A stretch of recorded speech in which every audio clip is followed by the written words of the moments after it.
Je suis venu ici au quartier d'Al Salam présenter mes condoléances à la famille de Ndoumbe Ndiaye qui a perdu la vie suite donc à une agression sauvage. Et ce qui s'est passé nous interpelle, nous tous, nous interpelle parce que notre ville est en passe de devenir une ville dangereuse avec un taux de criminalité très élevé.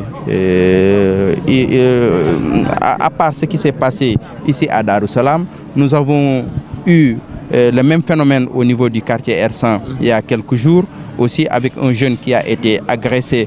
Et au lycée Malissi aussi, il y a un conducteur de Jakarta aussi qui a été agressé, brûlé vif. Et donc ça nous interpelle nous tous sur la question de la sécurité à Thiès. C'est pourquoi j'interpelle le directeur général de la police nationale pour que des mesures soient prises pour renforcer la sécurité à Thiès.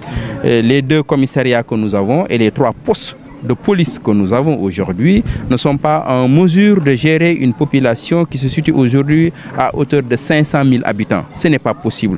Aujourd'hui, Thiès a grandi à tous les niveaux.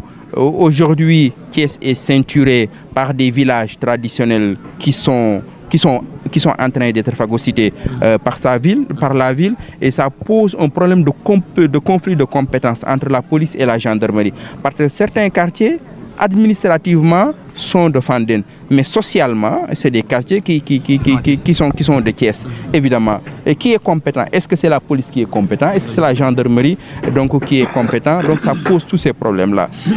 Ce qui fait qu'aujourd'hui, il nous faut renforcer la présence de la police au niveau de Thiès, avec une police de proximité, la présence de la police dans les quartiers populaires, à l'intérieur des quartiers, dans les arrondissements. Je pense que c'est un point très important. L'autre problème, il faut des patrouilles mixtes entre la police et la gendarmerie aujourd'hui. La gestion de la sécurité aujourd'hui à Thiès passe par la gestion de la sécurité dans les villages environnants, dans les villages limitrophes, dans les communes limitrophes aujourd'hui. Donc, ce qui nécessite une jonction des forces entre la police et la gendarmerie, mais aussi renforcer, mettre en place des comités de vigilance, parce que certains phénomènes se développent dans les quartiers. Je pense que la sécurité commence d'abord par les habitants du quartier qui doivent dénoncer la drogue, le tabagisme ou bien certains d'autres phénomènes qui vont effectivement, et la présence de certaines nationalités dans certains quartiers populaires. Et je ne veux pas stigmatiser, nous y avons des données.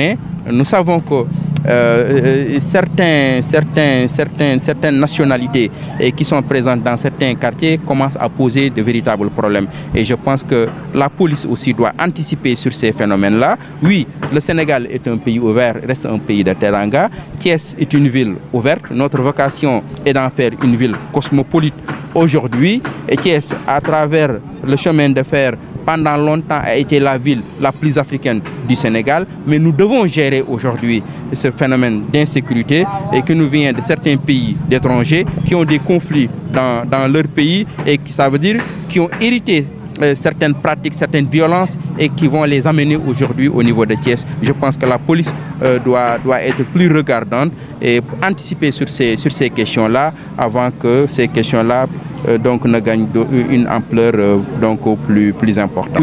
Oui, ce qui se passe à Darussalam aussi m'interpelle en tant que maire. Si Darussalam, c'est plus de 6000 ménages. Concrètement, ça signifie que le seul quartier de Darussalam est plus important que beaucoup de communes au Sénégal. Beaucoup de communes.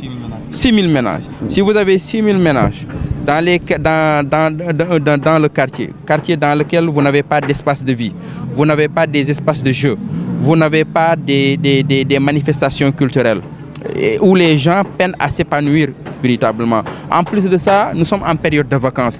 Si vous n'apportez pas l'éclairage, en plus de la promiscuité qui est dans les maisons, et je pense que c'est presque installer les populations dans une prison. Et je pense qu'il faut renforcer l'éclairage, je dois renforcer l'éclairage, parce que l'éclairage aussi crée la vie, l'éclairage renforce la sécurité, l'éclairage aussi renforce l'économie, parce qu'avec l'éclairage public, une économie de nuit se crée, et cette économie, surtout au niveau des femmes, donc renforce donc le niveau économique de certaines familles. Et j'ai commencé ce programme-là depuis 2 ans, 3 ans, et je compte renforcer ce programme d'éclairage public dans les quartiers.